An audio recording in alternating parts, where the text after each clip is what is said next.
18, I'd be like, guys, why Hello, don't we everybody, podcast and now? welcome back to episode number Just saying. 67 of the 3 Counting Out podcast. We have a crazy episode for you. We're already coming live and in living color. And if you look in my eyes, what do you see? You see a friend of Paul Heyman.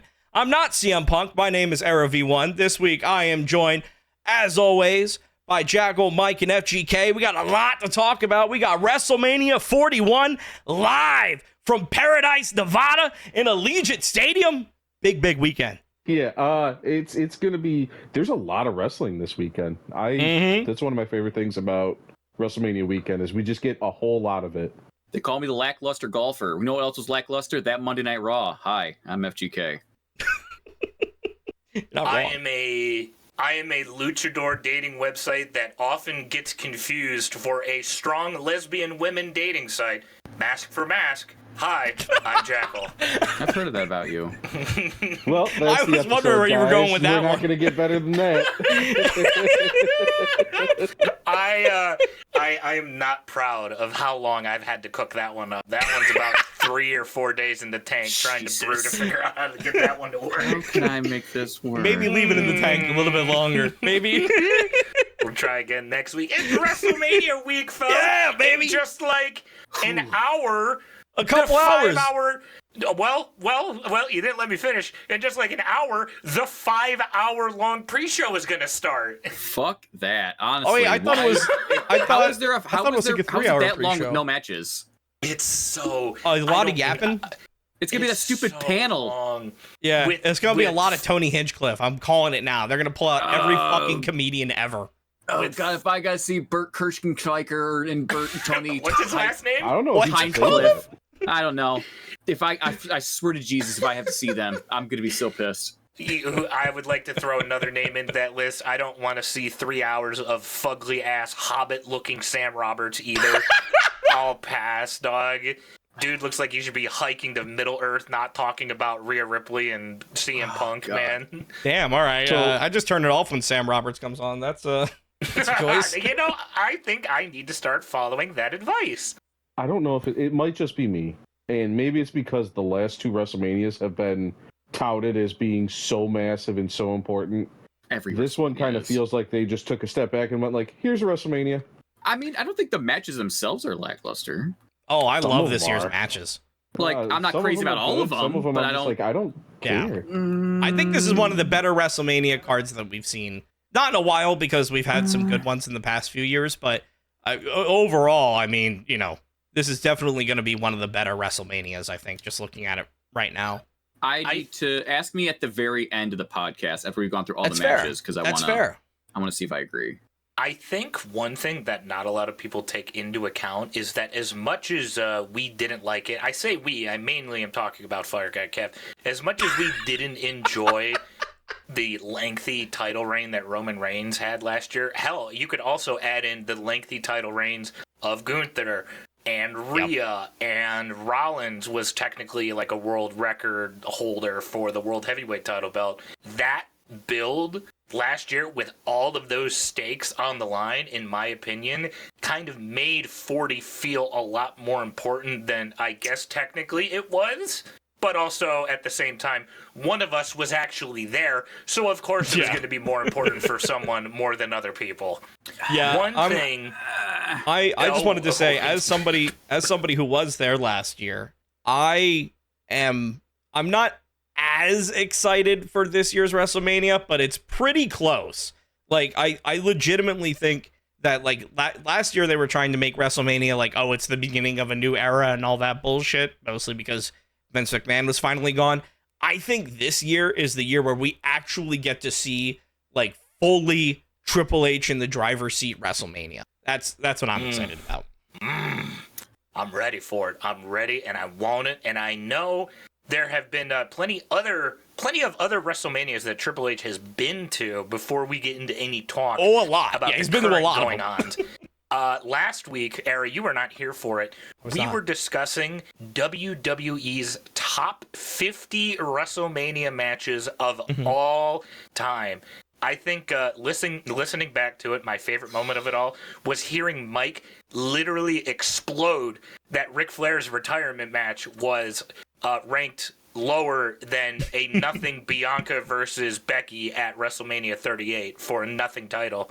I 100% agree with that, though. How the fuck do you do that? Like, Ric Flair's retirement match? Really? Bullshit. Again, well, and the thing that pisses me off about this list is most of it. If you went just by matches, again, the list doesn't make sense. But like, if you're gonna do it, do it. If you're not, don't. You know, it's so stupid. We never got an answer on if this was just some dude who found wrestling yesterday and was just like, oh yeah, these are the top 50 in no real order. I just think they're good 50 matches. Or if this dude was just trying to be like, I don't know, a cheek. I think it was just unpaid intern in WWE headquarters. Well, unfortunately, it was like good match, and then all of a sudden it was, good moment. All right, another good match. Yeah, okay, another a good moment moment. defines a good match. And then a good match. Yeah, again. neither. Yeah. And then just hot garbage. And it's make up your fucking mind, man. The only thing that I could find on it was all the thread, the playlist, whatever you want to call it. All it just says is the top 50 WrestleMania matches of all time. That's it. No by a person, no stats, no schematics, no nothing. Just top 50 all time.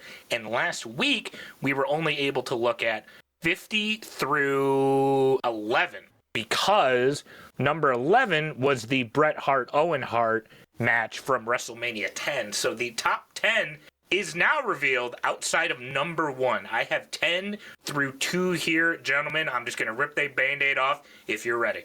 Go for it. Go for it. Whew. Okay, here we go. Big top 10. This, unfortunately, is the egregious one right away. Oh, boy. It is Good. the first time ever women main evented WrestleMania. Coming in at number 10, it's Charlotte, Becky, and Ronda, the main event of 35. That's a fucking DEI hire if I've ever seen one on this list. Oh my god, I couldn't have put it any better, honestly. That was the most... the match itself isn't good. The ending is, a roll-up win. That was sloppy. Like, Ronda. nothing about that match is good except for the fact of, but it's the women's first time main eventing. That is 100% them going, you need to put this in the top 10 somewhere. And they went, okay, fine. Number 10, next.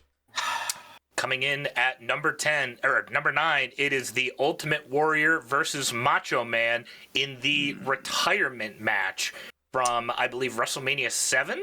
Again, this falls back under where we talked about it last week, where I'm like, I just don't know enough about these matches to kind of give an honest-to-God opinion. It could be a great match. It could be a great storytelling match. I do not know. So I'm just going to have to kind of agree and say, I guess it's fine. If memory serves, I do believe that this is the match where Miss Elizabeth comes out at the end and they have the very emotional hug right in the middle of the ring. So again, this is more defined by a moment that they're saying, this moment was really cool. That means it's the greatest thing ever. I would still say that moment is better than Ronda Rousey, Charlotte. That moment alone is better than that whole match. And I 1000% agree. But I don't know if it's a top 10, but I'm just going to, I'll be like, all right. It's funny that you're talking about moments and moments alone because coming in at the immediate next spot afterwards is the main event of WrestleMania 3. Hulk Hogan versus Andre the Giant, the body slam heard round the world, coming in at number 8. This, again, falls in that same category. Fantastic match. Maybe one of the greatest moments in wrestling ever. The match itself, I don't think it was that really memorable. Why do we give a fuck about a body slam on Andre the Giant? Didn't that happen time and time and time? Like that was not the first time, right? No. Yeah, but so like, it was the first. It was the reason it's so big is because that's when wrestling kind of became a very mainstream type vibe where everyone kind of got to see what wrestling was about. Because before then, it was very niche. It was very a select group of people. Now and then it became like, oh, the body slam heard around the world. It kind of started to spike the interest of wrestling a little bit. So I mean, it deserves its flowers. It's just the match, though. Is the match a top 10? I don't think it is. No, Andre could barely walk during that match. Yeah, so top 10 moment, I'd say top 3. Top wrestling match, no, that's a Nari from me, dog. Or Nar. Yeah, Mike. Or Nar. Mike's channeling his inner Iconics. Yeah. Well, thankfully, they finally figured it out at number 7 because a good match for once, and good match filled with great moments. It is TLC 2, Dudley's, Hardy's, Edge and Christian, the TLC match from WrestleMania 17, coming in at number 7. I can agree with this one. I like that. I like that at number 7. I hear that and I go, I like. I agree. That is a very good one. This one, I think like they took the recipe that they made up in the triangle ladder match at the WrestleMania prior and just made it so much better. But coming in at number 6, we're about to crack the top 5. Number 6 is your main event from WrestleMania 40. Roman Reigns, Cody Rhodes, Bloodline Rules at number 6 in the top 50. I'd listen. Well, again, they went with moment there instead of match. Yeah. Looking, I can the match tell you itself right isn't now. bad. I can tell you right now, looking at the top 5, number 6 is about as high as I'd go with it. Yeah. Top 5 is very top heavy. I'd almost say that fits better as a top 10 overall match because I think it was a really big match. I think it is a really fun match to watch if we're just talking the night 2, not night 1, right? Yes, this is Bloodline Rules, Roman Cody, with everybody coming out. Yeah, I think that deserves more of a 10 spot than a 6 spot, but from what you say, I'm willing to think that we want to have this here. Maybe it was the fact that I was there. Yeah, they knew 3 Count Out was being represented. I found this match to be very confusing to watch.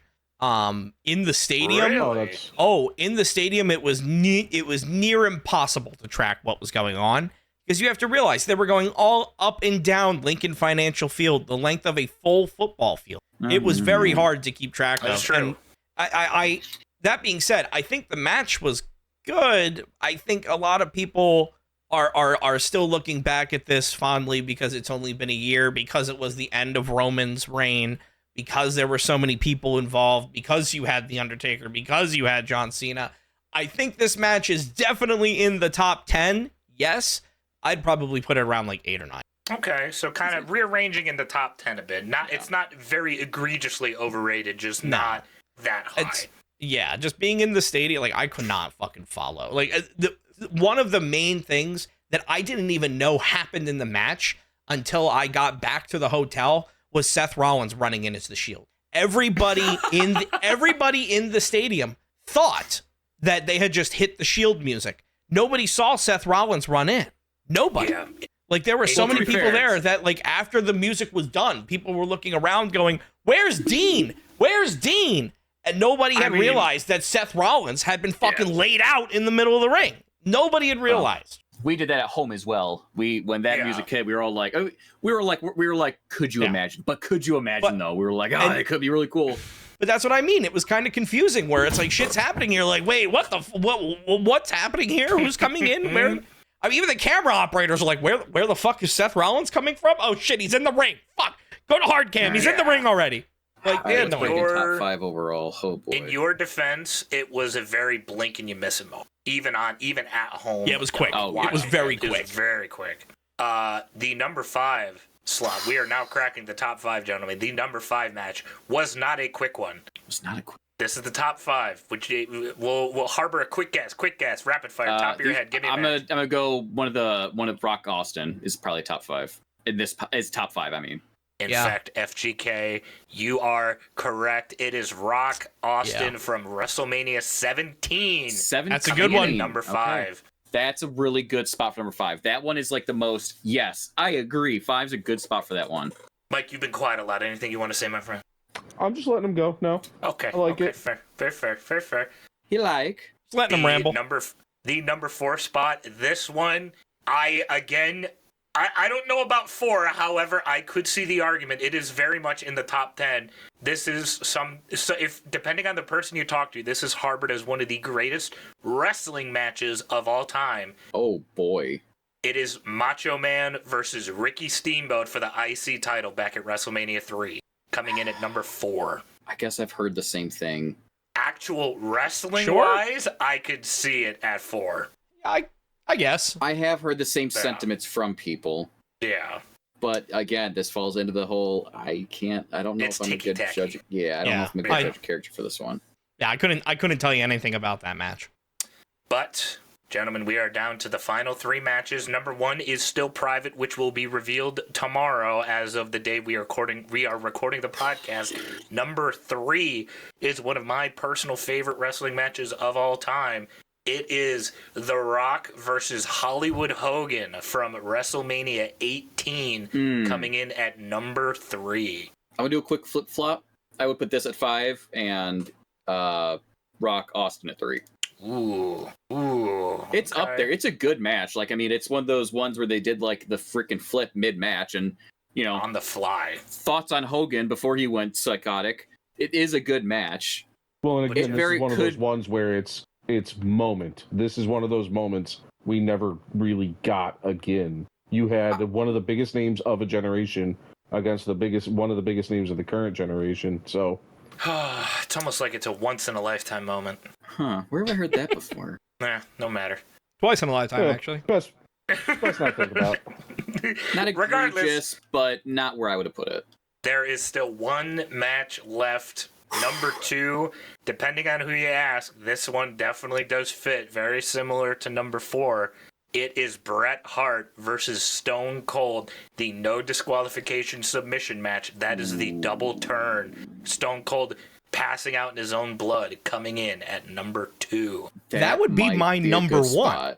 I don't think that's my number 1, but that is a damn fine number 2. Yeah, I can't imagine. That is one of the better like, that's one of those ones where you go, hey, you want to get into wrestling? Watch this. Yeah, give this a little peep, and you'll probably really appreciate everything that they got going on. And that is all of the publicly revealed matches. Number 1 yet to be revealed. Gentlemen, what are we thinking is the number 1 WrestleMania match of all time? We'll do a quick little rapid-fire thing before we get into current talks. Hopefully you can tell me if it hasn't been picked yet, because this is what I'm going to be going off of. Has the Once in a Lifetime been on this list?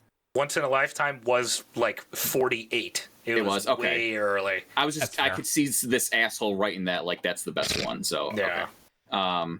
I will. I kind of want to go last, but I also kind of want to go first. Go first to kick it off. I have a gut feeling, since I was the one that read off the list and I saw everything that was there, I see one glaring omission, almost blatantly obvious to a point. I'm going to say that the number 1 WrestleMania match of all time is Taker and Shawn at 25. Yep, 100%. That's what I was going to say. But they used Taker and Shawn 26. They used 26. 25 was the one with the entrances, right? Where Shawn Michaels came down and Undertaker came up from the fucking stage. See, like, I actually want to fully agree with you. I just feel like that's such a good answer that it's going to be something like when it's going to be like it's too obvious. It's going to be like WrestleMania 39 or something where it's like when Roman really showed he was the top dog. He really I'm just trying to put my head in mindset of an asshole and what would they pick? Well, that's putting your mindset in the mind of an asshole. That was my immediate thing was, man, I bet this guy goes with something so fucking stupid and it'll be like Brock beating Undertaker to beat the streak. Yeah, see? That's what I'm thinking. Yeah. Oh, no, that wasn't on here either. You're so fucking right, Mike. You're so fucking right. Or it's going to be... It's actually Vince McMahon writing the list. They could also do Brock Roman at 38 because they were billing it the greatest main event of all time or whatever. No, isn't the greatest WrestleMania match of all time? Isn't that fucking Randy Orton and Edge? Didn't they? No, the world. Isn't it the world's greatest wrestling match ever? Isn't that what it's being called? Wasn't that that might have been a Backlash? Was it a Backlash? I don't fucking know. I think it was. I don't know, man. It was during COVID. It's a blur. Yeah. Speaking of things being a blur, because boy, oh boy, I was trying to stay awake the whole time, and it looked really blurry on my screen when I wasn't trying to fall asleep to it. This most recent Monday Night Raw, fellas, the go-home show.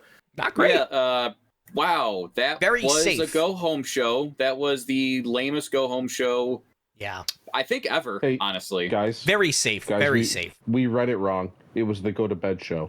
Oh, perfect. Mission accomplished. Guys, get some sleep. It's going to be an exciting Saturday, Sunday, but you guys better take real quick.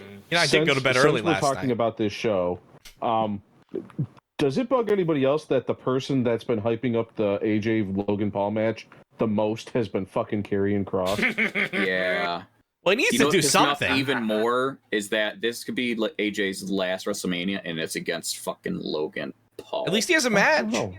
There's a lot of people that don't have WrestleMania matches right now. Chelsea Green doesn't have a WrestleMania match, and she's a champ. I mean, if you're telling me to compare Chelsea Green versus AJ Styles, you're gonna lose that battle 11 times out of 10. Yeah, I see what you're saying there. Yeah. I don't know, man. I don't know where to start. It was just a nothing match with Karrion Kross too. I mean, Karrion Kross did more of the heavy lifting in that match than anything. Like him. Well, and but he has his old entrance back. Surrendering himself to AJ, like putting his hands behind his back. That was pretty cool, though. Very subtle touches. I love it. Yeah. Well, again, it was just. Why have this fucking match when you're using another wrestler to build the whole fucking match for you? Yeah. Logan Paul's been fucking useless. AJ, even though he's AJ, has been fucking useless. Karrion Kross is like, it's okay, guys, I'll promote your match for you. But Mike, he has his old music back. That means we're all supposed to go look, he's Killer Kross again. He has his Fallen Prey or whatever the fuck. And then Scarlett just sort of stands there or whatever she does. Menacingly. I don't know. Nothing wrong with that. It's very similar to me, like this with Jay and Gunther. Like, on their own, respectively, AJ more so than Logan, they're both very good. However, the chemistry between them, virtually non-existent. Like a Southern dad going up against an LA hype boy. It just doesn't really work on paper, in my opinion. This is a weird one.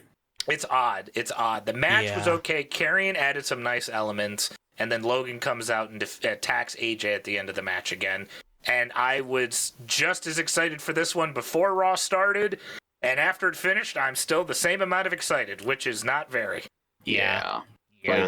I'm sure it'll be a fun match. It's not going to be no Cena Theory at 39, but it's just going to be another match that kind of goes, oh, that was good. Of course, anyway. Logan Paul isn't going to walk out onto the stage with kids with Down syndrome or whatever Cena did. Well, he might. Yeah, he might, but it would be for a different reason entirely. Yeah. No, that's just his brother. Yeah, they happen to be Japanese kids. My bad. No, they weren't kids. Christ. It was a full-grown man, Kev. Come on. Raw opened, Gunther in the ring, yelling at Michael Cole. Very, a very unhinged sort of Gunther. I enjoyed it. However, with the way that the booking has been going, I don't know if this Gunther is going to stick around while holding the title, at least. But it was, again, just sort of a nothing promo that amounted to fuck and all. So yeah, very loud, very angry, screamy. I would not want to be on the receiving end of Gunther's chops if I were James. No. He sounds pissed. That match has to end up being a fucking squash match because if you have Jay win, I feel like it delegitimizes everything about Gunther because Jay hasn't done shit this whole time. Well, the other thing that people just get right into the picks if we're talking about match. I mean, maybe we have a nice little sandwich of the two. Like we were going to do a Raw highlight, and we could just go into the matches too. We can make it even better. Let's end this on such a lackluster note, just like we were. Oh, and then CM Punk and Seth Rollins and Roman Reigns had they set up their Paul Heyman on a pole match. Yeah. And there you go. That was Raw. Did it sound exciting? Because it wasn't. That was very dissatisfying. There was a women's match in there. Oh, yeah. I genuinely forgot about it. Bayley wrestled for way too long. One other thing that did happen that came out of Raw, one little interesting little tidbit here. People have realized that there may be 2 El Grande Americanos. Okay. And I want to know who you guys think the second one is, and I'll explain why they think this. So come on, man, don't fucking say almost. So during Raw, there was a camera shot where, because Chad Gable has the Olympic rings on his back, and that back tattoo is on El Grande Americano, 100%. They have zoomed in on it multiple times. There was a shot where they were looking at El Grande Americano from the back, and he didn't have a back tattoo where Chad Gable's is. So, some people were saying that, maybe it's just getting weird with the lighting and the shadows. Personally, that's what I kind of think. I don't think there are 2. But I want to know if there are two, who do you think it is? I want them to go as insane as possible. We've seen this guy jacked to the fucking gills, and it was somebody who said that Chad Gable could have been their son. I think El Grande Americano 2 is Kurt Angle. I'm going to throw my name into the Otis umbrella. He's going to turn around back on him. He's like, you know what, Chad? I always loved you. At least make it kind of it. Come on, man. Otis? Oh. Come on, Otis. You just guessed Kurt broken ankle? They at least coming on Otis. They at least kind of have the same body type, kind of have the same gimmick. It could be Jason Jordan, but he's black, so it can't be Jason Jordan. It's already been confirmed on the internet. It's clearly Omos. So. That's what I thought. I don't know why we're making this argument. Okay, I wanted to actually know who you guys thought it could be. I don't know very many short, ripped men off the top of my head. That's a very small list because so pick off that small list. Nathan Frazier, Brian Pillman's kid, kind of short. Lexus King in NXT. Yeah, him. Brian Pillman is pretty short right now. Yeah, well, Kevin, that's because he's 6 feet under, bud. What I was saying. Oh Jesus! My goodness. All right. So anyway, maybe we'll find out who the second El Grande Americano is, because El Grande Americano has a match against the greatest luchador of all time, Rey Mysterio, at WrestleMania 41. Should be we'll find out on the Raw after Mania. In my 100%. Yeah, that's going to be the man. Do I got to piss for an hour match? Wikipedia has this as number 2. So kudos to Kevin to think that old 50-year-old fucking chubby fuck Rey Mysterio could go an hour. That's a good point. This is my piss for 5-minute match. There you go. This is going to be a heavy carry by the Creed brothers. I'm calling it. Oh, absolutely. That whole segment on Raw went on way too long. I am just ready for them to finally put a fucking bullet in the LWO, because they haven't been relevant since a whole arena decided to sing along to a Bad Bunny song. I just don't give a fuck when... Speaking of irrelevant since a Bad Bunny song, I forgot that Damian Priest was also at Mania. I hope to God that Drew McIntyre kicks a hole through his head. This match, Drew McIntyre versus Damian Priest is going. It has to be violent, because I noticed during Raw, it's sponsored by the new Doom game. If you're sponsored by Doom, it has to be over the line. It has to be. All right. And that's going to be the Drew McIntyre versus Damian Priest. That's going to be on night 2, but that is a street fight. So that I feel like is going to get fucking wild. I mean, Drew McIntyre has already said he had glass in his eye. So, like, I guess you escalate from glass already? I don't know. All right, I feel like we're edging ourselves here, boys. I say we start the official 3 Count Out podcast predictions for WrestleMania 41. I thought we already were. Now officially from the top. Yeah. Okay. Whoever's got the list, let them rip. I got the list. We'll start off night 1, a tag team match for the World Tag Team Championship. The War Raiders, Eric and Ivar, your current champions, versus the Evil New Day, Kofi Kingston and Xavier Woods. I think somehow Big E gets involved and the New Day win. I don't know how, but I also believe the New Day is going to pull this one off. It seems like a good New Day evil guy win. Oh, God. The fucking Motor City Machine Guns deserve this spot. The SmackDown Tag Division deserves this spot. Raw has done... Yeah. Motor City Machine Guns, not in WrestleMania yet. No match for them. The SmackDown beforehand for the SmackDown Tag titles. It is ridiculous. I don't like this match. I don't like that the better tag division is losing out because of this match. It's weird that they picked this one. I think War Raiders win and retain to get some legitimacy to the titles, mainly due to a Big E interference, but it's costing the New Day instead of helping them. Yeah, Give me War Raiders. That's kind of... I was going the same way. I mean, I think this is Triple H kind of going, all right, you guys finally get your moment. We're gonna give the War Raiders, a Mania moment. So I think it's going to be War Raiders taking it.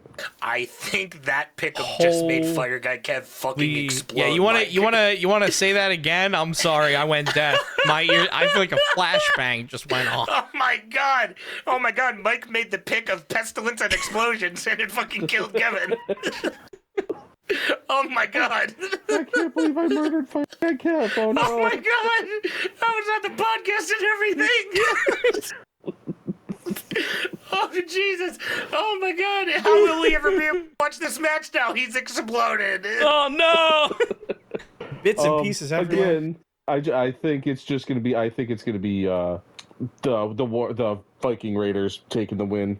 Very fair. Seeing as I accidentally exploded FGK, I'll just keep it short this time. That's on me. That's my bad, dog. What's the next match? Well, I mean, speaking of keeping it short, we already talked about it a little bit. Next on the card here, we got Rey Mysterio versus El Grande Americano. I don't think we actually did picks for this. I think as much as I find El Grande Americano entertaining, I would much rather see Chad Gable's name on this card than El Grande Americano. I know that Rey Mysterio has talked in the past about wanting to do a story with Dominic where they actually get a mask on him and they want to teach the importance of the mask to luchadors. I think this is the perfect storyline where you can set this up, and to teach the importance of the mask, Rey Mysterio has to unmask El Grande Americano and win.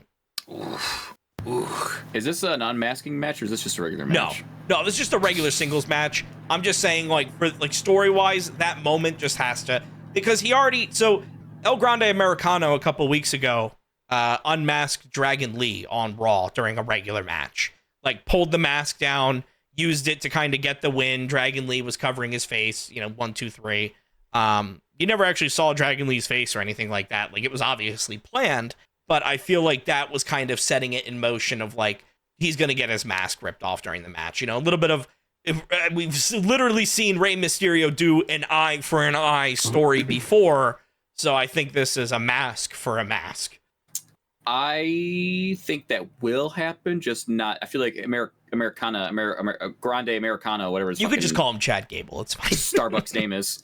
I feel like it's just. It's okay. I feel like it's too fresh right now to just immediately unmask him and be like, "Oh my god, it was you." This will be like a SummerSlam thing or something down the line. Give me Chad. I want Chad to get the. Chad deserves to win.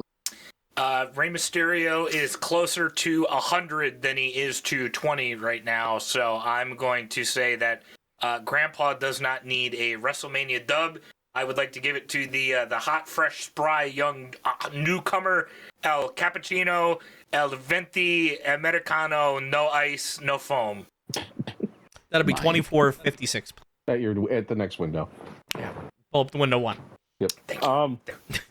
Unfortunately, I probably agree with Era that they're going to give Rey Mysterio the win because he keeps on winning nothing matches at WrestleMania. Ugh. But I want El Grande Americano to get his mask ripped off, and it's used as a distraction, and he hits a move and wins. Hits an ankle lock. Calling it. Wait, so you had Americano Cappuccino as well? No, Mike said Ray. Well, that's what I want. But I think it's going to be Ray. Okay, so Ray. Yeah. Mike's going with his head instead of his heart. The prick. You got him when Triple H is in charge. Next on the card here, we got a match that's had a lot of build, a lot of talk. We've talked about it a lot here on the show. Jade Cargill versus Naomi. Just a singles match, no stipulation, which is weird. I would have thought this would have been like a last woman standing or a submission or something. But I mean, I guess they're just gonna slug it out. Because Bianca's already in the women's match, this should be pretty cut and dry. This should be Jade Cargill, not Cora Jade, all the way. God, the character development on this guy. I'm so glad he's finally learning. He's learning college football teams. He's learning Cora Jade. He's learning Jade Cargill. We're making it, folks. Slowly but surely. To me, this is one of those matches that ends up, we get it at Backlash, and then we get it at fucking SummerSlam. So I think it'll probably be Jade this time. And then, there's going to be an attack after the match or something. Yeah, stupid. That sounds right, honestly. But again, real quick before anybody else picks, I hate that this thing has been fucking one-sided again. Naomi has done all the character work for it. She's been putting in overtime. Jade comes out and goes, "I'm that bitch," and chases her off, and that's it.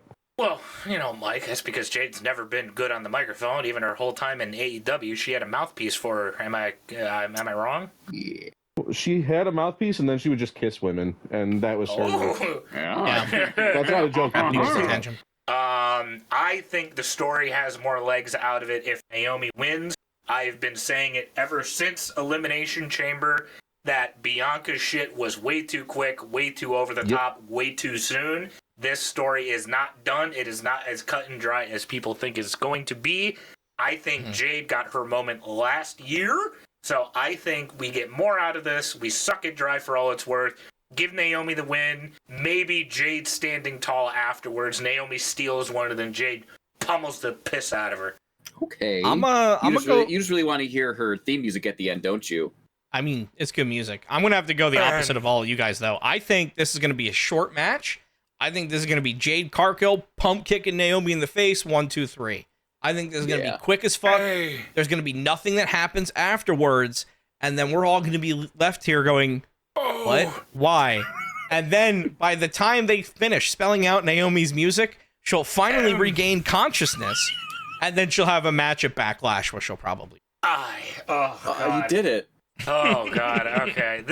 I want to interject real quick. I like this Mania because it's nowhere near as cut and dry as last year's. Oh yeah. I actually have a lot of doubt in a lot of these matches. I really am a fan of that. I think what they're going to do with Jade is probably what we've been saying, where wow, Bianca's stuff was really short, so I think she's going to end up getting involved in the title match. Sacre bleu, Mike. I like how you think. I think there's going to be a plot twist, though, of just Bianca also attacked Jade, and we're all, Well, yeah, that's why. I'm assuming that's going to be revealed. She's going to end up coming down during the main event, beat the absolute piss out of her. Could happen. Something goofy like that. But it won't happen until the next match is talked about. Yeah, you were talking about matches being open-ended, and I feel like this is one that really could be a singles match for the United States Championship. Your reigning, defending U.S. champ, L.A. Knight, going up against the Samoan werewolf, Jacob Fatu. I'm very excited for this. Yeah. This is a good one. This is a match that I did in my universe mode last year. This is so good. This is sexy. So good. If LA Knight had not lost this title once already, I would say this would be a great spot for him to lose it at. But he lost. Who did he lose it to? And before getting it back, who was it? Nakamura. Yeah, and then he went where? Nakamura did nothing once or twice, and then came back, and then Nakamura's brother died, and now he's taking a sabbatical. Okay. Yeah. If LA Knight loses this title, then I just hope it means he's onto greener pastures. That's about it. I do feel like this would be a good spot. I don't think this is any reason for this to be a feud for any reason. Just I feel like this is good. American werewolf? Samoan werewolf. Oh, okay, you got there in the end. Give me Jacob Fatu taking a clean win, and then LA Knight moving on to greener pastures. That's my official. I like it. I saw in an interview that Jacob Fatu said that LA Knight was one of his favorite wrestlers before he got to WWE. That's the only reason I think this match is happening and why it's a one-on-one. Otherwise, it'd have been a triple threat with Braun Strowman. That being said, I'm going to pick Jacob. If Jacob wins, I don't know if this is going to be a popular opinion or not. I want it to be very one-sided if Jacob wins. But if LA Knight wins, I think it's going to be a very, very, very, very, very close match. Very hard-fought, very tooth and naily. They're in Vegas too, and that's pretty close to SoCal, and that's where Fatu originally did a lot of his indie work, so he's probably going to have a hot crowd for him there. I've been swayed by the picks of my fellow co-hosts. I am going to join them in picking Jacob Fatu for this one. However, I cannot and will not be surprised if LA Knight wins it. I'd be happy if LA Knight won it. I always like to see my boy win, but I think this is a first. This might be this is the only one so far where we're all unanimous. Yeah. I think this one could go either way. I think if they want to have LA Knight win in a safe way, I don't know exactly where he is anymore, but there were rumors this time last year that Zilla Fatu was listed internally on the WWE roster. And Zilla and Jacob ran together on the Indies. I don't know I don't know if he's still under a WWE contract. I know he was in the ID program and he's, I think, working with Booker T in Texas. I don't know. I haven't seen any speculation about this. If LA Knight loses, he has to lose in a way where he can still come out of that okay. And I think a way you could do that is the classic bloodline run-in. Everybody would hate it, but it would be Zilla Fatu, so at least it'd be somebody new coming in. You know, I think WrestleMania in Vegas could be a very interesting place to kind of get some random people just showing up. And for those of you keeping track at home, in case you've forgotten, that's the Tall Tongan, a.k.a. Tala Tonga. No, which one was that one? That is Hikuleo. Zilla Fatu. Who's going to NXT? Yeah, he's going. It is confirmed that Hikuleo is going to NXT as Hikuleo. Zilla's doing the like WrestleCons, and he's in everybody's vlogs. So Zilla is currently, I just looked it up. Zilla is currently under a WWE ID contract, which is a contract that they have with indie wrestlers that they are watching. They do have, it's basically like you get to have the WWE name behind you while you're working on the indies, and WWE's watching your stuff. So WWE does have eyes on him. He's been a part of this since the entire time that the program has been out, for at least a couple of months, maybe half a year. Zilla Fatu is essentially Solo Sikoa, but good. Damn. All right. He has a Superman Samoan spike. Okay, well, all right. We're going to do a finisher episode, because I got a lot to say about that fucking Samoan spike. And, you know, I had mentioned earlier that, you know, I think this could be a good place to bring in some random people. And I'm going to use this as an opportunity to kind of knock in here. We're recording this on Tuesday, so we don't know what happens on SmackDown. I'm assuming Randy Orton still somehow gets a WrestleMania match in all of this. Now, Kevin Owens is legitimately hurt. That is confirmed. It is not a work. He's getting neck surgery. He is hurt. He is getting neck. Yeah, he may need neck surgery. Randy Orton has apparently set him up with a doctor to get a second, third, and fourth opinion. WWE told Fightful that Kevin Owens may not even be back in time for next year's WrestleMania. This is a very real injury. So, because I was assuming that if this was a work, that we were still going to get Kevin Owens versus Randy Orton. I'm assuming that WWE is scrambling to find something for Randy Orton to do. There are a couple people that are rumored to show up in WWE soon. Aleister Black, Malachi Black in AEW, and Rusev. So I think, and apparently Malachi Black may be having vignettes on SmackDown currently. And Rusev apparently has, quote, immediate creative decisions that were made for him by WWE Creative. So that seems like they're at least ready to bring both of these guys back. I think you just fucking rush one of them in, and Randy Orton gets to be Randy Orton at WrestleMania, and you go, you know what, Randy Orton? You know what, Randy? You're a fucking legend. Randy Orton open challenge. We need an opponent for Randy Orton because we're not going to not have him on WrestleMania. And somebody just answers it. And I think, you know, is it a little lazy? Sure. But also I think everybody would just be kind of cool with it, especially if you get a return like Rusev or Malachi Black. I again, none of those have been confirmed, but I'm just curious, what do you think Randy Orton's spot is in this WrestleMania? Like, who do I think he's gonna face? Yeah. I think Nick Aldis would honestly be a fun one, but I feel like it's gonna be a swerve, or Aldis is gonna come out and he's gonna be like, you know what, I think you're right, I should fight you. He'd be like, but I'm not. But he will, or it's gonna be something like that. I think instead. I'm not, but Mickey James will. Yeah, he might. I'm not, but Adam Pearce will. I'm give me Nick Aldis as the guess. But honestly, if it's not him, I think Malachi Black would be a really cool one. I am going to interject. Orton's still going to have a match. I've barely 99% sure that the Orton match is going to happen. Oh yeah, I hope so. I don't want it to be with one of the returning people, because either that means Orton loses at WrestleMania, or one of these guys that recently just got dumped from AEW are going to lose at WrestleMania. And I don't want that to happen, to be honest. So I would rather... Sure. I think my pick is anybody but Aleister Black, anybody but Rusev, and for sake of conversation, anybody but Solo Sikoa. I know he had a good year, but... So did his Jackal opinion... just drop off the call? Yeah, he did. He said, my opinions are too hot. You don't want to hear this.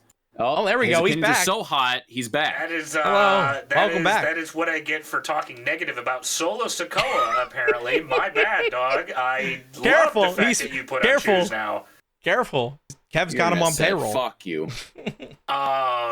I don't want to see a Solo. I don't want to see Rusev. I don't want to see Aleister. I have two, and since they're both currently on the main roster, I hope you lovely gentlemen will let me have both of them for my pick. Not a triple threat, just either one or the other. Okay. I would love to see Sheamus get on the match, because goddammit, that Irish bastard deserves to be on the card. Just let him slug it out with Randy Orton. He can eat the pin. That's fine. Keep Orton looking good. The other one that I feel deserves a spot on the WrestleMania card, who's been very, very overlooked as of late, ever since making his call-up, Carmelo Hayes. I would love to see him finally get a WrestleMania spot. Yeah. Him getting a rub with Orton, I think, would be a very fun match. I think it would be very entertaining, and I think it would be a good swerve to keep people involved. So I'll say Sheamus or Carmelo, with probably Orton still winning. I like him. Yeah, it's got to be somebody he can beat, right? Because, I mean, you don't want to bring somebody in and be like, cool, you're coming back, you're going to lose to Randy Orton. Yeah. Yeah, I mean, I guess we'll see, but at this point we may already know. They may address this on SmackDown. Kev, you got me thinking though. I mean, obviously, I don't think Nick Aldis would have Mickie James fight his fight. No. However, Mickie James is a part of WWE LFG, and there is a partnership between WWE and TNA where Mickie James wrestles. Maybe you get a TNA guy. Maybe you get Joe Hendry. Throw him in there. Oh, that'd be cool. That would be cool. Apparently there was a plan for Joe Hendry versus The Miz around the debut of Raw on Netflix. However, TNA shot that down because Joe Hendry would have had to lose. So we may not see that, because you're right. I don't think they would bring somebody in to have them lose to Randy Orton. Maybe Joe Hendry beats Randy Orton. I don't know how Randy Orton feels about Joe Hendry. I mean, I would love that, but I guess we'll see. All of those sound a lot more exciting whoever it is. That sounds a lot more exciting than this next match, though. For your WWE Women's Championship, Tiffany Stratton versus Charlotte Flair. Boo, boo, boo. This is your piss break match. If you're looking for one, this is the one. Well, and if Charlotte was playing by, WWE's rules and not being an asshole. Oh, well, there goes FGK. Would this match be good? Yes. Oh, it absolutely would. FGK, welcome back. But Charlotte is being fucking weird about things, so. Yeah. Well, didn't she go off script like a couple weeks ago? Yeah. Yeah, absolutely did. Why? She went off script first, and Tiffany retaliated, and now both of them are getting, a stern talking to or whatever. Like, hey, that wasn't professional. I'm having a hard time trying to care about this match, in my ever professional opinions. That's fair. It's the Charlotte combined with, I don't know if Tiffany has adjusted to the, curveballs that Charlotte has been throwing at her through no fault of her own. Why should you expect your challenger to try to throw you off your build in a match that you are both trying to build together? But, that's neither here nor there. Regardless, I am still very excited for the other women's match that is going to be happening on Sunday. As far as this one goes, I'm going to say Charlotte, because Charlotte wins law. Yeah, FGK is too stunned to speak, but I'll say what needs to be said. If this match is anything other than Tiffany Stratton winning, they've done something wrong. I don't care if she gets screwed out of it. I don't care if Charlotte does some heel shit. I don't care what their excuse is. If Tiffany Stratton is not the WWE Women's Championship, then Charlotte Flair is truly a problem for that women's division. Now, that's gonna be a good match. A lot of technical holds. The match that's following them, not gonna be a lot of technical holds. Gonna be very violent. Going to possibly end the life of another human being. We have the Ring General Gunther, your World Heavyweight Champion, versus the Yeet Man, Jey Uso. Mike, if you don't mind, go first. I need to formulate my thoughts together real quick. I said it before, I'll say it again. If Gunther doesn't just whip his ass, what are we doing? Right? I mean, Jey has kind of looked like a nothing burger during this whole quote-unquote feud. I think it's got to be Gunther. I think if you have Jey come in and beat him for some reason, it's a robbery. Absolutely. The one thing that I love the most about this is that main event Jey Uso is not in the main event. That's what I love the most about this. And that was the whole thing of when he won the Royal Rumble. He's finally going to be in the main event of WrestleMania. Finally, main event is not a nickname. Go fuck yourself. Go. I'm sorry. It's tricky. It's tricky because if you were to ask me about 3 weeks ago, I'd feel differently. If you were to ask me about 2 weeks ago, I'd feel differently. If you were to ask me after this Monday Night Raw that just happened, oh boy, I am. They did not do much of anything to get me excited for this one. I think having them come out at 2 separate times to talk at 2 separate moments was, out of all the choices they could have made, it was certainly one of them. Because you brought that up, if I may, the way that I saw a lot of people talking about that online is Gunther was there and ready to start. Like, he was there first, and Jey Uso kind of came after, and people were like, man, this really makes it look like Jey Uso is, like, kind of being a little bit outsmarted by Gunther already. Like, why was Jey Uso... Of course, at the start of Raw, Gunther's going to go out there. Why would Jey Uso not be, like, from a I guess a kayfabe perspective or whatever you want to call it? Like, why would he not be ready to, go out there and defend himself? And that's a lot of the criticism that I've seen. So I'm glad that you brought that up. I agree though. This is kind of one of those matches where it's like, man, it's been my excitement for this has been a roller coaster.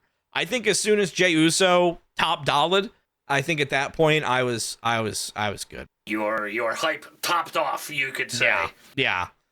Just like Jey Uso falling over that top rope. I'm excited for the match, but I'm excited for the match in the way that I'm excited for every Gunther match, because I just want to see the carnage that Gunther's gonna bring. Like it's changed. So I think in the namesake of competition and getting one up over my fellow opponents, this could either help me or hurt me in the long run. I think in the sake of our pick'ems, I'm going to hitch my wagon to Yeet Man himself. Yeah? Yeetamania is about to be running wild, baby. Hopefully I can go one up in the pick'em. Who, with the extreme most lack of confidence possible, give me Jey Uso. He's going to have Travis Scott fucking yeet his way down to the ring higher than a kite. Yep. A little bit of sage on him. Get it nice and smoky in Vegas. Now that it's been weeks and weeks removed from all of that, why the fuck was Travis Scott there? They never addressed that. Anyway, we move on to the main event of night one, the triple threat match. Roman Reigns versus CM Punk versus Seth Rollins, in the way that I could only describe it to my significant other, Dandy Dragons, over the gay love of Paul Heyman. Because these 3 dudes with smoking hot wives are fighting over a walrus. It's not the build I expected, and I could even say it's not the build that I wanted either, because oh boy, the fact that this is all just turning into all the boyfriends fighting over the one girlfriend is not exactly getting me excited for anything at all? Question mark? I wish Paul Heyman wouldn't be so like on Roman Reigns' side. You know, like Yeah. I get that he wants to be friends with everybody, but I wish it was like Paul Heyman was like vague going into WrestleMania. Like I wish he wasn't talking to Punk, he wasn't talking to Reigns, he wasn't talking to Rollins. And like we're going like, okay, whose corner is he going to be in? Because right now it's advertised that he's with CM Punk, and there's been nothing else that would dissuade me from thinking that's the case. The only thing that's making me any sort of wishy-washy here is the stuff with Rollins at the end of Raw 2 weeks ago with the whole, oh, you owe me a favor now type of deal. I don't know if Paul's going to accept that or warrant that, but unfortunately, with me looking at comments from the internet wrestling community, a lot of sentiment going into this match is that Rollins turns heel and Paul joins him to close out night one. Yeah, but I don't think Paul Heyman and Seth Rollins need to be together. Exactly. That's the swerve, I guess, or whatever. I think Seth Rollins, I think like authority Seth Rollins could have been with Paul Heyman. But I feel like the guys that are with Paul Heyman are with Paul Heyman because they need somebody elevation. To like they need elevation, but like also from an actual learning to do your craft perspective, they need somebody who is Paul Heyman. They need somebody who's going to sit there and tell them, you need to do this, you need to do that, you need to do this, and I'm going to help you guide your way through that. Seth Rollins knows how to navigate his way through this industry without Paul Heyman. If you want to put Paul Heyman with somebody, that's great, but I feel like Seth Rollins is a little late. I feel like you could maybe put him with like a Braun Breaker or somebody like that would benefit a lot more. You could also say in that same argument that Roman Reigns stopped needing Paul Heyman I agree. 2 or 3 years ago. Then I would 100% agree. Yeah, I think the wise man only exists to say yes, my tribal chief, and to show up on Raw when Roman Reigns won't. Oh boy, that whole conversation did not make picking this match any easier. That's fair. I am still just as indecisive before we started talking about it, and even after all that, I still don't know which horse to latch my ship onto. I guess to open the floor, I'm going to say maybe it parlays into something above my pick'ems later. But I think that some way, somehow, through whatever tricky-dicky shenanigans possible, I do think CM Punk wins his first WrestleMania main event. So I'm gonna stick with Punk here. Yeah, I have to agree with you. I'm going Punk as well. Kev, I heard you pop open a cold one. What you sipping on? What you thinking? That sadly was not my cold one cracked open. Oh, whose cold one was that? Was that yours, Jacko? That'd be me popping a drink. However, if you'd be so kind as to just give me a moment here. Yeah. Wait! Don't get credit. Was that sparkling water? No. Okay, good. Why? I don't know. Yeah, crack open a cold one. All right, I'll have a LaCroix. They're good. It's room temperature. The TV static. I believe this is all. I don't know why this one actually seems kind of easy to me. I just hope I'm wrong, because if I'm right, it means it was easy. I think this is going to be an easy Punk win because it just kind of makes sense that Rollins has got the upper hand both nights, and if we know wrestling, it's usually you never go 3 for 3. Whoever gets the upper hand the night before usually never capitalizes at the main show, so I don't think it's going to be him. I don't think Roman gets anything by winning this. Like, he wins and then breaks up with his girlfriend. I don't know. I think this just means... If I can add in some spoilers real quick, it is noted that Roman is already going to be taking another break after WrestleMania 41. Which, even more so, him winning means nothing. I think it'll be something along the lines of maybe, Rollins can, like, capitalize on the win, or, like, Roman can capitalize on the win, Rollins takes him out, Punk capitalizes. It's going to be something along the lines of that. I think it'd be a good match. But then Punk retains, and then he wins the Paul Heyman on a pole match. Oof, all greased up and everything, too. Yucky. Reinforce that pole. Break out the pig grease. Mike, who are you picking? You haven't said this match. Nope. You guys all picked CM Punk, so give me Going against everything WWE normally does, give me Seth. Oh, Mike looking to get a point. Oh, I like it, you cheeky bastard. Right. Real quick before we close out night one, Mike, who was your pick for Tiffy Shar? Tiff. If it's Charlotte, I refuse to watch a women's match on WWE. That's actually fair. Damn. And then what was your pick for Yeet versus the German? And same for you, Arrow. I said Gunther. You said Gunther? I also said Gunther. Are you writing these down so we have it noted? Of course. Oh shit! You. So we can Secretary talk Guy about Kev. it on stream. Yeah, I'm way ahead of it here. Oh, perfect, because I will not be coherent. I think so. I don't blame you. Okay, so that closes out night one. All the picks are in. Do you guys want to hear them laid out, or? No, save it for the end. Okay, save it for the end. Save it for the end. Because we got night two, plenty to talk about here. Night two, opening up a tag team match for the WWE Women's Tag Team Championship. Liv Morgan and Raquel Rodriguez versus Bayley and Lyra Valkyria. I, honest to God, didn't even know that they had the titles, and I don't really care. So we brought in a tag team made of the Intercontinental Champion and Bayley to then beat all of the actual female tag teams, make them all look extra useless. Yes. If but can they coexist, Mike? But can they coexist? No, this is when we get a stupid, useless fucking Bayley turn, and she turns on Lyra and takes her Intercontinental belt at Bad Blood. So give me fucking Liv and Raquel for no reason whatsoever.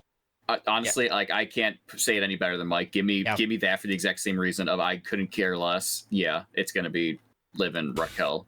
This is another match that could be put on the Friday before SmackDown. But no, the Street Profits and Motor City Machine Guns are about to put on a classic for TV.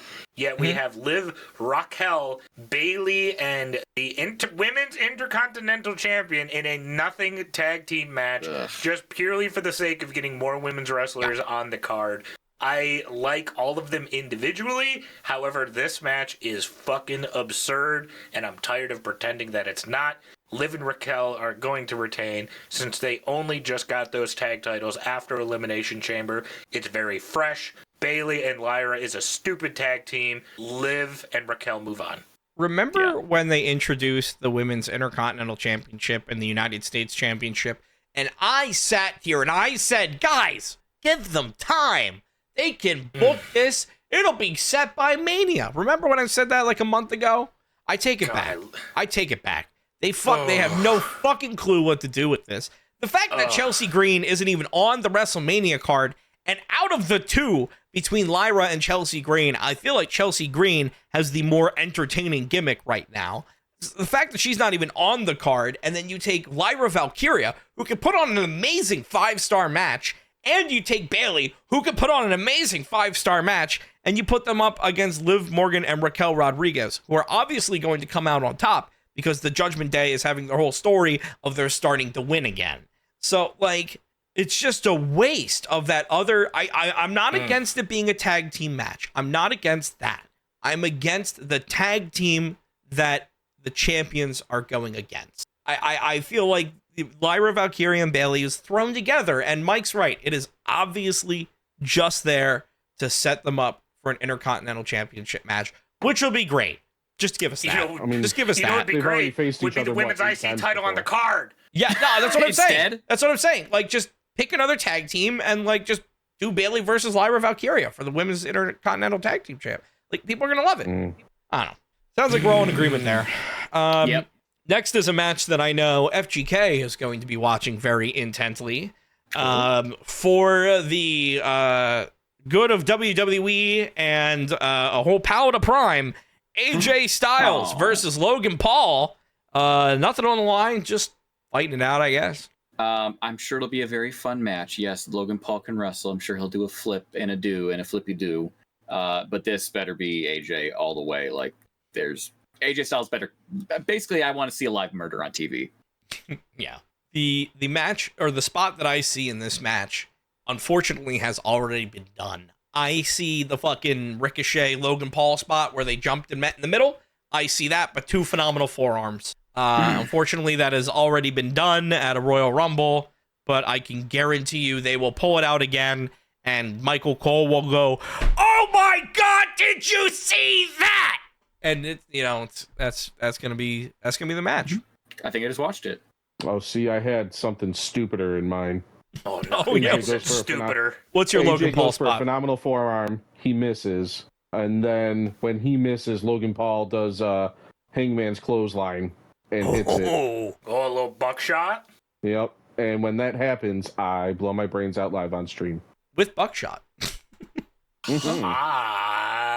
It'll be all over Jackal's walls, so he has to clean. Okay, well, all right. No, he can film it while inside. I'll be outside.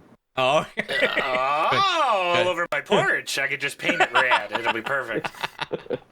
Gotta make sure you don't have to clean. I feel like the heel this year making all these picks. I'm saying all these things. Don't get me wrong, gentlemen. I'm not proud of the things that I'm saying. Don't you say it.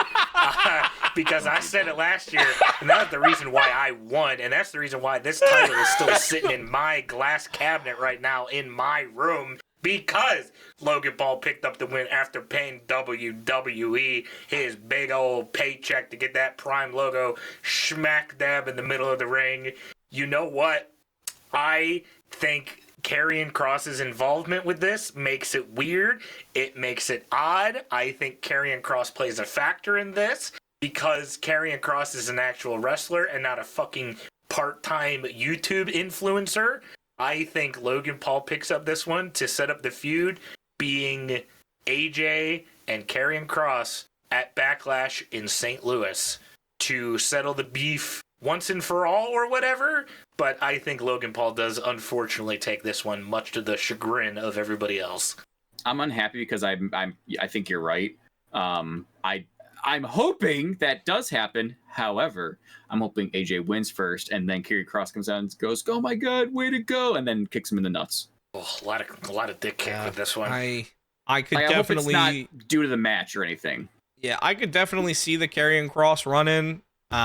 Honestly, I'm going to side with Kev on this one. I really hope it's AJ Styles just destroying Logan Paul, and then Karrion Kross comes out and destroys AJ Styles, and then we get AJ Styles versus Karrion Kross. The time will tell. We got till Sunday to find out. Mike, what was your pick? I pick AJ. Okay. AJ? Oh my God, he is. He's doing the same thing he fucking did last year. I told you. I'm not proud of it, but it works. Well, damn it. Hey, this next match is one that could definitely go either of the four ways. Because we have a fatal four-way for the WWE Intercontinental Championship. Oh, yeah, baby. We got the champion, Braun Breaker, versus Penta, versus Finn Balor, versus Dominic Mysterio, who I think is a very interesting name in this match. I'll start things off because that kind of segues into my pick. I don't know how they get here. Somehow Finn Balor is going to wind up knocked the fuck out. And Dominic Mysterio is either going to be placed on Finn Balor by somebody in the match, or he's going to be speared and land on Finn, or a Mexican destroyer land, some kind of inadvertently pinning Finn Balor. The question then becomes, is it inadvertent? Is it not? Who cares? Dirty Dom needs that Intercontinental Championship. He needs that gold, baby. I mean, he did what? He did the top amount. He did the second most amount of matches in 2024 for WWE. He's a fucking workhorse. And Dominic Mysterio, yes, people hate him, and yes, it's fun to hate him. But at the same time, I feel like he really has improved from literally knowing nothing about wrestling to being one of the top heels in the company, wrestling the most amount of matches. I don't. Do they do it? I don't know. But oh boy, would it get people talking. I think this one, the first thing I want to say is that I am so excited that this is Dominic's first WrestleMania where he's not directly doing something with his dad. Oh my God. Right, yeah. It's his first time on his own. My Rey Mysterio burnout is increased tenfold after this past year. I am so done with Rey Mysterio. I'm so glad Dom is doing his own thing. Does that mean I think Dom is going to win? Unfortunately, no. Do I think that Finn Balor is going to win. No, because the Judgment Day, however, being bullied by Mr. Braun Breaker is a thing that's happened a lot over the past couple of Raws. However, there's one man that I feel is the X factor here, the missing link, whatever word you feel like using to describe him. I think that it's going to be so much Judgment Day versus Braun Breaker that Penta gonna swoop in, gonna steal it, gonna leave with the Intercontinental Championship. I was talking with FGK prior to this recording. I think this match has the legs to steal the show this weekend. I am very excited for the match. I think it's going to be great. Give me Penta El Cero. I would not be upset by that. I agree partially that I do think this has the potential to be match of the both nights. I think this has a chance to be the best match of WrestleMania 41. Do I think they're going to give it to Penta right away? Do I is he the homegrown talent they want to be, where he's the brand new guy that they just slap a title on him? Do they Tony Khan him? They've given titles to people quicker. Team? Tony Khan's MO is that you come into the company, you're a big name, you get a championship right away. Do they pull a Tony Khan? Do they just put the belt on Penta because he's Penta? Honestly, this one I actually think this might be the hardest one to pick for me. I'm just saying we should call a spade a spade. If they do that, that's straight out of Tony Khan's playbook. We should very much call them out on that. Oh, of course. I also really like your pick of Dom win, because I do feel like that's something that's definitely going to happen. However, again, my biggest thing is it going to happen during Mania? Like, I actually feel like maybe Balor takes it, and then down the line is where you see that happen with Dom. Yeah, taking the title like a from him. setup. Yeah. Yeah. This is actually really hard, though. I actually have no idea who's going to win this match, and that's actually really refreshing to say as a wrestling fan. Yeah, right. I like it. I actually have no idea who's going to win, and I actually love that, because this isn't Roman for the last 3, 5, 4 fucking years. Shit, I've been rambling. I can't think of anyone. Give me official pick. On the edge of my seat. Finn. Mike, pick Braun, so we each get one. All right.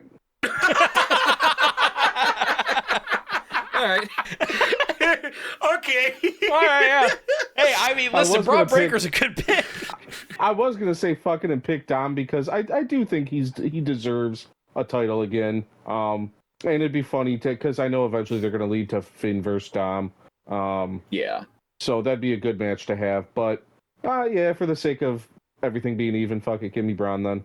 Yeah, this might be the funnest one to watch then. All different picks. Yeah, dude. The one match where we're not actually sure who's gonna win. This is actually it. I haven't felt this way about a wrestling match in a while. Well, don't worry, because this next one's gonna definitely knock your socks off.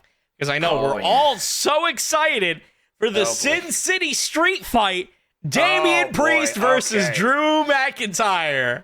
Aren't we all so excited for this? Where the guy was like, this really only means that Damian Priest has to win. Otherwise, people won't take him seriously as a main eventer. And I'm like, people never took him seriously as a main eventer. They're not a main eventer. They're not in the main event. Neither of these dudes are in the main event, which is a fucking travesty in itself. But neither of these dudes are in the main event. Yeah, this very clearly has to be. I swear to God, if they keep picking on Drew, I'm going to stop watching. Give me Drew. Give that man a goddamn win. I don't know if you've noticed, Triple H seems like he really likes Damian. I don't get it. He really does. So I'm gonna pull a Jekyll and do the unpopular thing. Give me Damian. Boo! Boo! Boo! His boo! Boo! This man! I say boo! Oh wow! Nobody joined me. All right. Well, that was awkward. Sorry, Mike. I can't boo Mike. I can't boo Mike. I don't lie. I am tired of pretending that Damian Priest was the third most important thing in a Bad Bunny sing-along in a Carlito return. And that was 2 years ago. Yep. He has been coasting off of the Puerto Rico match for 2 years, and he was the third most important thing in that match. in a match between two people. Hell, I could even say fourth most important thing and put the crowd ahead of Damian Priest. Yeah. I am tired of pretending like Damian Priest is this end-all, be-all, big man WrestleMania main eventer. He flubs up in all of his promos. He has somewhat okay matches. He fucking botched the whole time he was defending that title against Drew. Lest we forget about that one, where his foot was caught up in the top rope and he tried to play it off like it was an actual spot. I don't like Priest. I have soured on him immensely. I am soured on the fact that it's the same thing with him week after week, and now I think every single Damian Priest match is a cookie-cutter Damian Priest match. I want Drew McIntyre to kick this guy's teeth down his throat for realsies. Since this match is brought to you by Doom, The Dark Age. Oh boy, make it bloody. Make it bloody. I want a street fight. I want it intense. I want Drew to get his get back from last year. You were there when Priest cashed in on Drew McIntyre. I want Drew to get his revenge. I want Drew to have a great 2025 with or without real without real glass. I don't want him to cry me a river. Give me Drew. I think this is going to be a good match. I legitimately think that this is a match where both men are going to be in their strong suit. Because what was the thing that Damian Priest did the best in Puerto Rico? That's right. Make it look like Bad Bunny was actually doing something. So, I think this match is going to just be Drew McIntyre beating the shit out of Damian Priest. It ain't going to be a quick one. It ain't going to be a long one. But Damian Priest is definitely going to leave beaten and bloodied and bruised. And Drew McIntyre will finally get a win, and a good win, not one that's tainted immediately by fucking crawling over seductively the announce table to fucking CM Punk and then getting cashed in on by BDSM Undertaker. Like, I want to ruin you saying that. Oh, No. ruin me, Mike. Ruin me, Mike. Ruin me. Bring it on, Mike. Oh my goodness. Yeah, I said it. I'm not changing what I said. Remember when Drew McIntyre wins. He goes to celebrate. Aleister Black comes out, kicks him in the face, drops him immediately, walks off. That's okay. I'd be okay with that. That's okay. Not for just so he has another moment cucked. I love Aleister Black. I love that.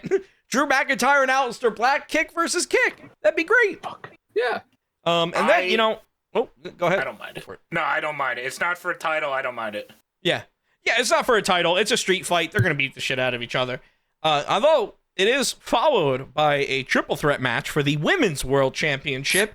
Your champion, Io Sky, versus Bianca Belair versus Rhea Ripley, who just signed her name on a contract, and we were all okay with it.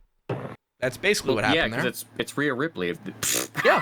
What? Did you see that poster? Did you see that picture she posted on Twitter? I'd be okay with it too. Yeah, that's why we're okay with it. Was this WWE's worst storytelling so far? Oh, absolutely. This was a shoehorn.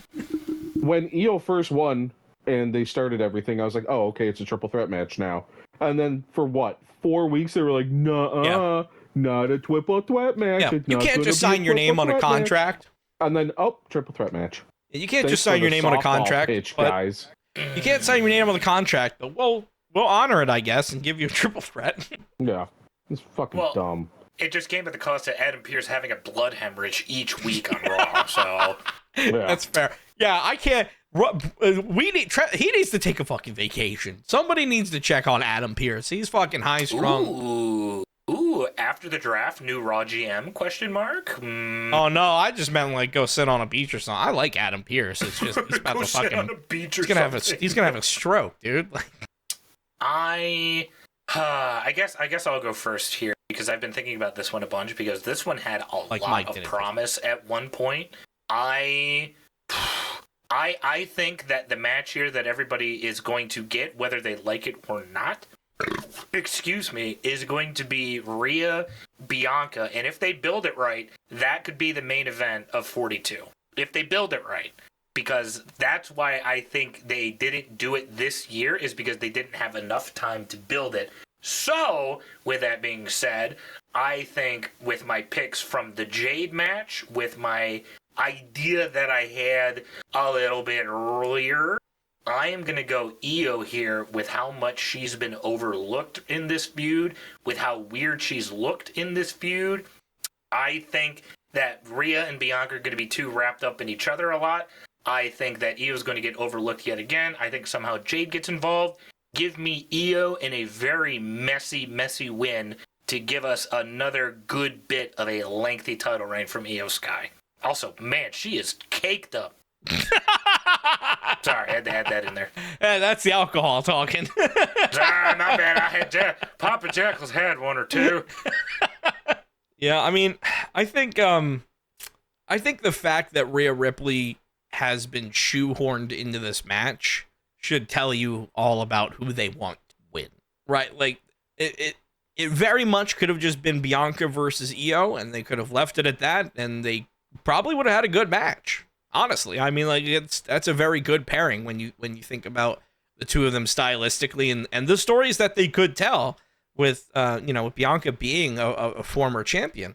There's a lot of things that they could have done there, and instead they decided to shoehorn in Rhea Ripley because Triple H hasn't gotten over China. So I think it's going to be a good match, but I think the fact that Rhea Ripley is even involved means that Rhea Ripley is going to win. Otherwise, it would have just been a one-on-one. Give me Io. All right. Kev, what you got? So I'm actually torn between the two. I mean, I hope to God overall it's just not Bianca Hogan. I am torn between Io and Rhea. I think it makes sense for Io to actually take this and just make it a little bit longer and then lose it down the line or whatever. That being said, yeah, they did just kind of take the title off Rhea and then just throw her back in there. It would make sense for her to win it again. And currently, she's got the Damian Priest problem where she's the champion is the third most important person in the match. That being said, I think I see Bianca and Rhea going while Io goes face someone else. So give me Io for the title. Okay. All right. Okay. So I guess, gentlemen, I guess that brings us to the last match of WrestleMania. Oh my God, we did it. To the singles match, the big one, for the undisputed WWE Champion, your current reigning defending champion, the People's Champ, Cody Rhodes, versus the new and improved, I'm taking this home with me, John Cena, the GOAT, going for number 17. If you've watched this podcast and you think I am picking anybody else than John Cena, you have not been listening intently enough. I don't think this is going to be John Cena running through Cody Rhodes, but this is the match that I am going to be watching with open eyes, peeled to the screen. This is the match that I am the most excited for. This is taking like one of my all-time guys of this generation versus the all-time guys of last generation. This is going to end with John Cena winning number 17. We can finally get Ric Flair's name out of their fucking mouths. We don't have to talk about him anymore. He can go tie Charlotte for divorces or whatever the fuck they're competing for. And then we get John Cena with the championship. Probably, I think, running it out until like maybe Thanksgiving-ish, drop it somewhere around there. Couple months he'll feel good. Good guy Cena again. And then he's gone. I guess I'm just going with what I want here. I want Cena to win. I'm going with Cena. I hope he wins. I feel like I hope this whole heel turn hasn't been for nothing. Hope he wins the title. Through nefarious means, probably. It probably is not going to be a clean win. However, I want Cena to win. I want that number 17, and then I want that number 17 shirt, and then I'll be a happy boy. All right, we'll save Jackal for the end. Yeah, I mean, it doesn't make sense to have Cody win here. I mean, it's got to be Cena. Someone has an opportunity to be different here. Someone's car is attempting to start. I'm gonna wet my whistle. So, I would like to start out by saying that I am very, Very disappointed. I remembered when everybody was pissed, when everybody was upset, when everybody was livid at The Rock. Every single time in the build to Once in a Lifetime that he was live via satellite. Every single time that The Rock couldn't even make it to one of the shows, he was there with Cena on the damn Titantron talking about their match and their build to eventually build some hype for WrestleMania 28. John Cena couldn't even give us that much. That is fair. I am so sick and tired of everybody getting so pissed at Dwayne for, he's got to go off and film his movies, and he's on the promo again, he's on the screen, he's just giving us a lot more work through a recording again. John Cena couldn't even do that. John Cena was the one fighting Dwayne tooth and nail, just saying, Dwayne, be here, Dwayne, show up, Dwayne, do something. And then he became that. He's not even filming a good movie. He's filming a movie about off-brand Hot Wheels, people. It's fucking Matchbox in the Barbie Mattel cinematic universe. Cena would rather pay for another summer home by doing that movie instead of show up and build his last Mania match of all time. He would rather be playing with fucking fake knockoff Hot Wheels. I think that fucking sucks. I realize the reason why they were doing this European tour so late into the Mania season. Because Cena is filming the Matchbox movie. He's filming it in Austria. Like, he's filming it overseas. So that was the only reason why Cena could even be there to begin with. Because he was only a quick little plane ride away instead of flying across the ocean to get to the States. Because as soon as they get to the States, wouldn't you know it, John Cena's nowhere to be found. Mind you, I did a little digging. If you saw the 3 counted out TikTok post, you'll know the fact that I'm already about to say. FGK and Mike, if you guys didn't seen it, when was the last time that John Cena won a singles match? I believe that was against AJ Styles at the Royal Rumble 2016. Mike, harbor a guess? I think you said, 2018? It was against Triple H at the greatest Royal Rumble at Blood Money, Saudi Arabia in 2018. What the fuck did he... What? Who? I didn't even know they faced each other. And Triple H one-on-one at the greatest Royal Rumble in 2018 was the last time that John Cena has won a singles. If you're looking at your calendars, for those of you keeping track at home, let's see, do the math here. 2018, 2019, 2020, 2021, 2022, 2023, 2024, 2025. That's about 7, 8 years. We said no long dispositions. Come on. Oh, sorry. Wait, for us, you said singles or singles title? A singles match, Kevin. Oh, match. In general. You said singles title. No, that just makes a it even singles sadder. match in general. Honestly, I totally forgot that match existed, and fuck me, I didn't know it was that long ago either. This whole Cena heel turn would feel a little bit more powerful if he actually had the track record to back it up.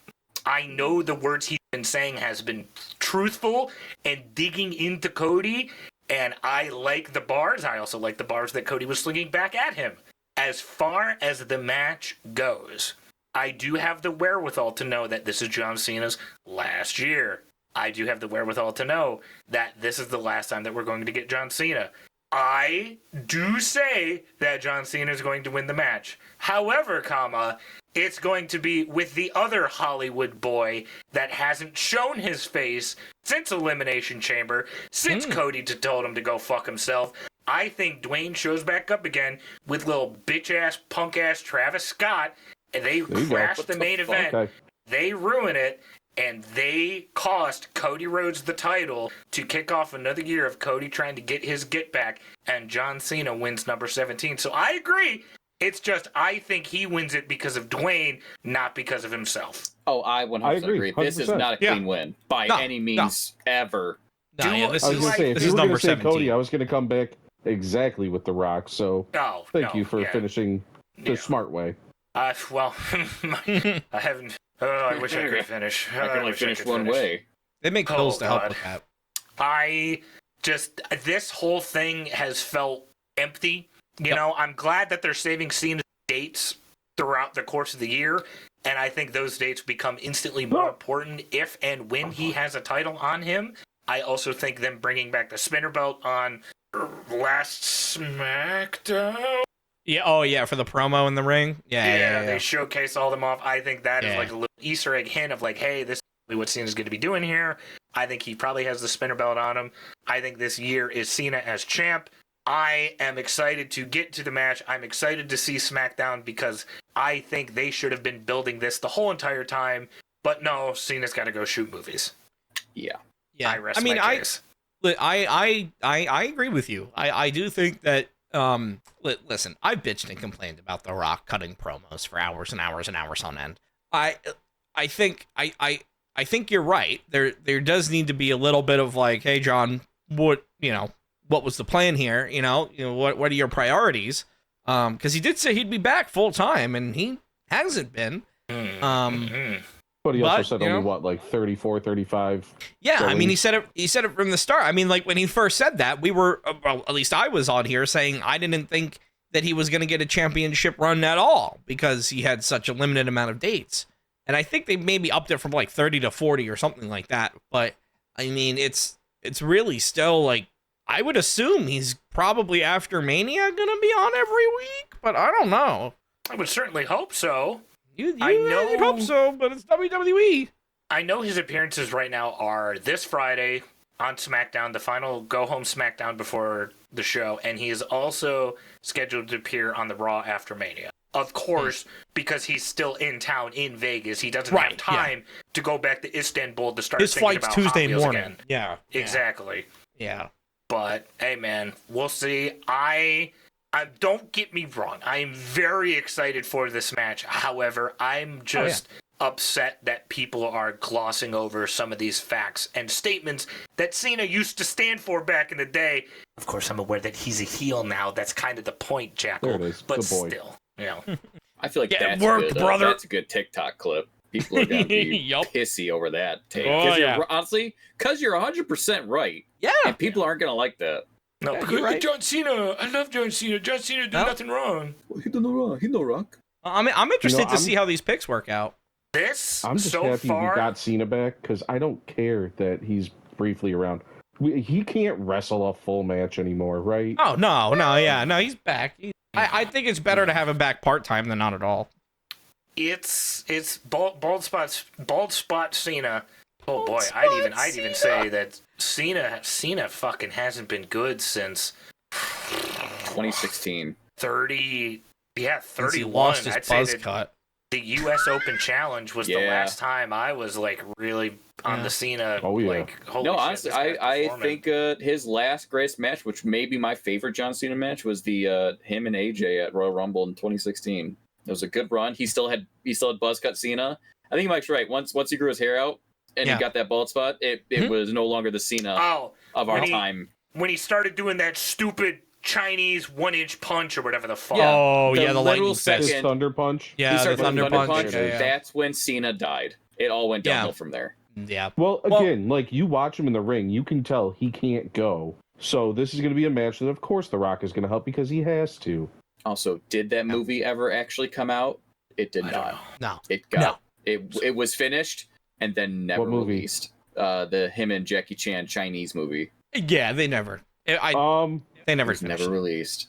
No, I thought that went straight to streaming, didn't it? I thought it think did it come out. did. Yeah, it was like Netflix. Oh, Netflix it went or straight to Amazon or DVD, something. just like my movie. No, that went to Pornhub.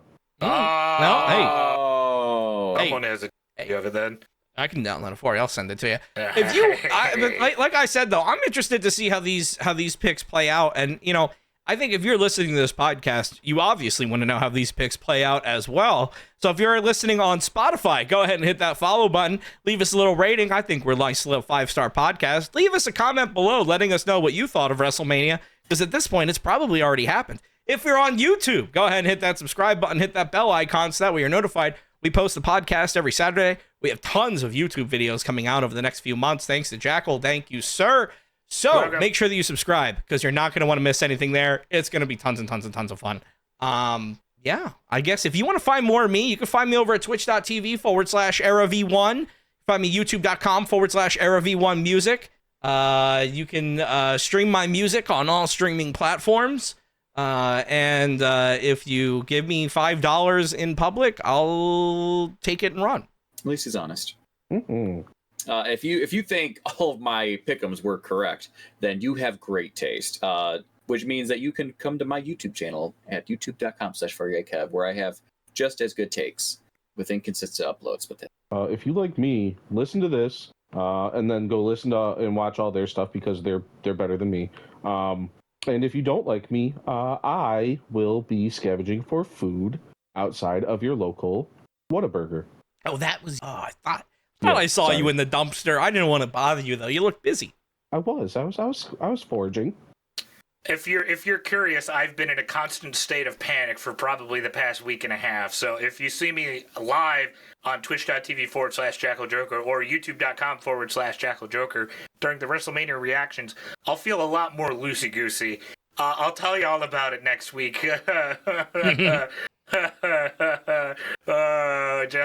Guys, I haven't been sleeping very well, or if at all, the couple of days.